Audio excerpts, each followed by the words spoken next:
آیات و دلائل نبوی قرآن مجید میں۔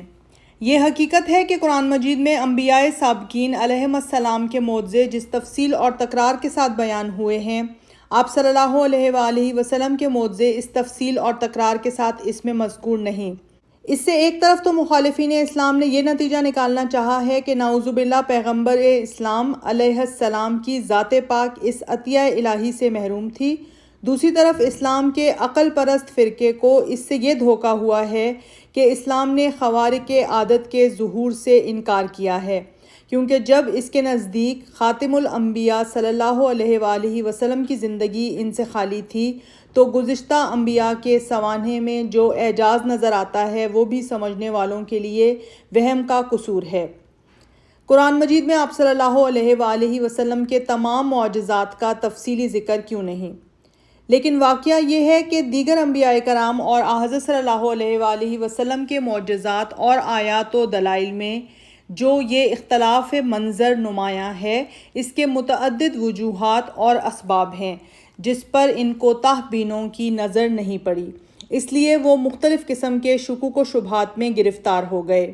نمبر 1، اس اختلاف منظر کی پہلی وجہ یہ ہے کہ ہر شخص جس نے قرآن مجید کا پورے غور سے مطالعہ کیا ہے یا گزشتہ صفحات میں قرآن مجید کے نقطہ نظر سے معجزے کی جو حقیقت واضح کی گئی ہے اس کو سمجھا ہے، وہ تسلیم کرے گا کہ اسلام نے نبوت کی تصدیق کے باب میں ظاہری اور مادی معجزات کو وہ اہمیت نہیں دی ہے جو خصوصیت کے ساتھ عیسائی مذہب اور اس کے مقدس صحیفے میں نظر آتی ہے،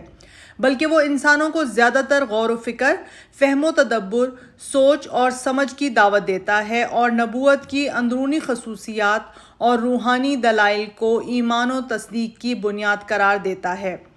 اس بنا پر اس کے لیے اپنے پیش کرنے والے کی سچائی کے ثبوت میں اس کے خوارق اور معجزات کی تفصیل اور تکرار کے ساتھ ہر جگہ پھیلانا اور دہرانا اس کے اصول کے خلاف تھا، چنانچہ اسی کا نتیجہ ہے کہ اسلام ان گمراہیوں سے پاک رہا جس کی تاریکیوں کے پردے میں عیسائی مذہب کا نور چھپ کر رہ گیا۔ نمبر 2، دوسری وجہ یہ ہے کہ گزشتہ انبیاء علیہ السلام کو جو نشانیاں ملی تھیں وہ چند محدود اور گنی ہوئی اور متعین شکل میں تھیں، اس لیے قرآن مجید کو جب کبھی ان پیغمبروں کی نشانیوں کی طرف اشارہ کرنا ہوتا ہے تو خواہ مخواہ ان کے انہی چند حیرت انگیز واقعات کو بار بار دہرانا پڑتا ہے، اور اس کی تفصیل اور تکرار سے کوتاہ بینوں کی نگاہوں میں ان پیغمبروں کی یہ نشانیاں اجاگر ہو کر نظر آتی ہیں۔ اس کے برخلاف حضرت صلی اللہ علیہ وآلہ وسلم کو جو نشانیاں عطا ہوئیں وہ اس قدر متنوع، مختلف اور غیر محدود تھیں کہ ان کے تذکرے کے وقت ایک ہی نشانی کو بار بار پھیلانے اور دہرانے کی حاجت نہ تھی،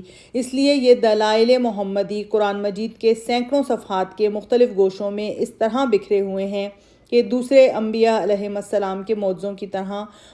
وہ اجاگر اور نمایاں ہو کر کم سوادوں کو نظر نہیں آتے۔ نمبر 3، تیسری وجہ یہ ہے کہ گزشتہ مباحث میں یہ پوری تفصیل کے ساتھ گزر چکا ہے کہ اسلام کی تعلیم یہ ہے کہ ہر قسم کے معجزات، خوارق اور نشانیاں پیغمبر کی قوت اور اختیار سے نہیں بلکہ خدا کی قدرت اور اس کے ارادہ و مشیت سے ظہور پذیر ہوتی ہیں۔ اس بنا پر حضرت صلی اللہ علیہ وآلہ وسلم کے آیات و دلائل بھی ذات محمدی کی طرف منسوب ہو کر نہیں بلکہ قدرت الہی کی طرف منسوب ہو کر بیان ہوئے ہیں، اس لیے عام لوگوں کا خیال دلائل محمدی کے سمجھنے کی طرف مائل نہیں ہوتا۔ نمبر 4، چوتھی وجہ یہ ہے کہ دوسرے مذاہب کے پاس ایک ہی مستند چیز یعنی ان کا صحیفہ ہے جس میں ان کے ربانی احکام، ان کے پیغمبروں کے اقوال، حالات، سوانح، معجزات سب کچھ ملے جلے ہیں، لیکن اسلام کے قبضے میں دو چیزیں ہیں، ایک صحیفہ الہی جس میں صرف خدائی احکام و مطالب ہیں، دوسرے حدیث و سنت جس میں پیغمبر کے حالات، اقوال اور معجزات وغیرہ الگ اور مستقل حیثیت سے مذکور ہیں، اور وہ بجائے خود روایتی اسناد کے لحاظ سے دوسرے مذاہب کے صحیفوں سے کہیں بلند تر ہے۔ اس لیے خدا نے پیغمبر صلی اللہ علیہ وآلہ وسلم کے ان دلائل و معجزات کو عدم اہمیت کے باعث بتفصیل اپنے صحیفے میں جگہ دینے کی ضرورت نہیں سمجھی، بلکہ اس کے لیے احادیث کے مستند ذخیرہ روایات کی موجودگی کو کافی قرار دیا۔ قرآن مجید سے آپ صلی اللہ علیہ وآلہ وسلم کے صاحب معجزہ ہونے کی دلیل۔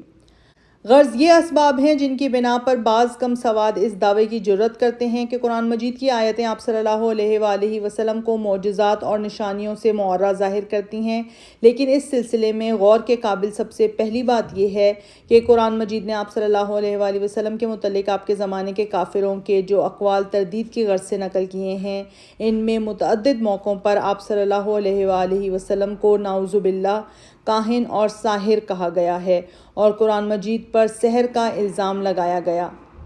عرب میں کاہنوں کا کام پیشن گوئی کرنا اور غیب کا حال بتانا تھا، اور ساحر کی نسبت تو عام طور پر معلوم ہے کہ وہ عوام کے نزدیک عجائب و خوارق کا پیکر ہوتا ہے۔ اب اگر آپ صلی اللہ علیہ وآلہ وسلم امور غیب کی قبل از وقت اطلاع نہیں دیتے تھے اور معجزات اور خوارق کا صدور آپ صلی اللہ علیہ وآلہ وسلم سے نہیں ہوا کرتا تھا، تو کفار آپ کو کاہن اور ساحر کے خطاب سے کیوں یاد کرتے تھے؟ اس حقیقت کو پیش نظر رکھ کر حسب ذیل آیتوں پر غور کی ایک نگاہ ڈالیے۔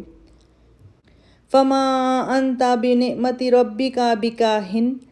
سورہ طور۔ اے محمد، تو اپنے پروردگار کے فضل سے کاہن نہیں ہے۔ وَلَا بِقَوْلِ كَاهِنٍ، سورہ حاقہ۔ یہ قرآن کسی کاہن کا کلام نہیں۔ آپ صلی اللہ علیہ وآلہ وسلم کو خطاب کر کے خدا کفار قریش کا حال بتاتے ہیں۔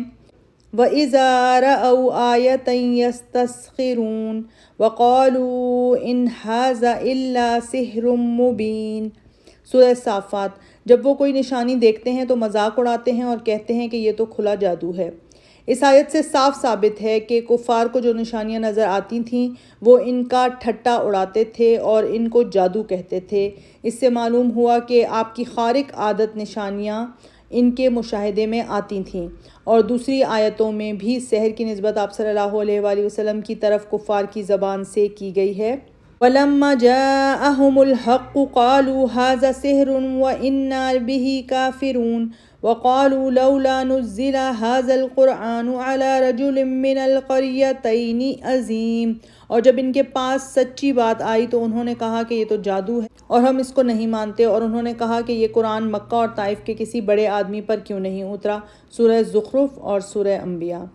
قال الذین کفروا للحق لما جاءہم ھذا سحر مبین، سورہ احقاف۔ حق کے منکروں نے جب ان کے پاس حق آیا تو کہا یہ تو کھلا جادو ہے۔ ھل ھذا الا بشر مثلکم افتأتون السحر وانتم تبصرون، سورہ انبیاء۔ یہ محمد تو تمہاری ہی طرح ایک آدمی ہے، کیا تم جان بوجھ کر جادو کے پاس آتے ہو؟ قال الکافرون ان ھذا لساحر مبین، سورہ یونس۔ کافروں نے کہا یہ محمد تو کھلا جادوگر ہے۔ حضرت عیسیٰ علیہ السلام نے آپ کی آمد کی جو بشارت دی تھی اس کے بعد ہے فَلَمَّا جَاءَهُم بِالْبَيِّنَاتِ قَالُوا هَذَا سِحْرٌ مُبِينٌ، سورہ صف۔ پس جب وہ آنے والا پیغمبر کھلی آیتیں لے کر آیا تو کافروں نے کہا یہ تو کھلا جادو ہے۔ کفار کے ان اقوال سے ثابت ہے کہ آپ صلی اللہ علیہ وآلہ وسلم کی ذات بابرکات سے کچھ تو مافوق العادات باتیں ظاہر ہوتی تھیں جن کی تعبیر کہانت اور جادوگری کے الفاظ سے کر کے وہ اپنے نادان دل کو تسلی دیتے تھے، اور اسی سے آپ صلی اللہ علیہ وآلہ وسلم کے صاحب معجزہ ہونے کا ناقابل تردید ثبوت قرآن مجید سے ملتا ہے۔ قرآن مجید میں آپ صلی اللہ علیہ وآلہ وسلم کے دلائل و معجزات مذکور ہیں۔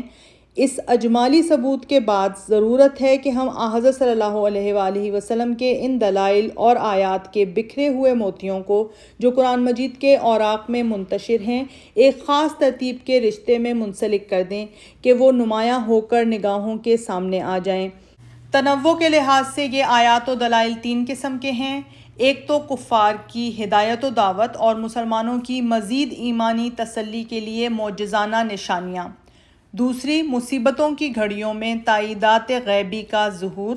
اور تیسری وہ پیشن گوئیاں جن کا لفظ لفظ صداقت کے معیار پر صحیح اترتا ہے۔ آئندہ اوراق میں اس اجمال کی تفصیل آئے گی۔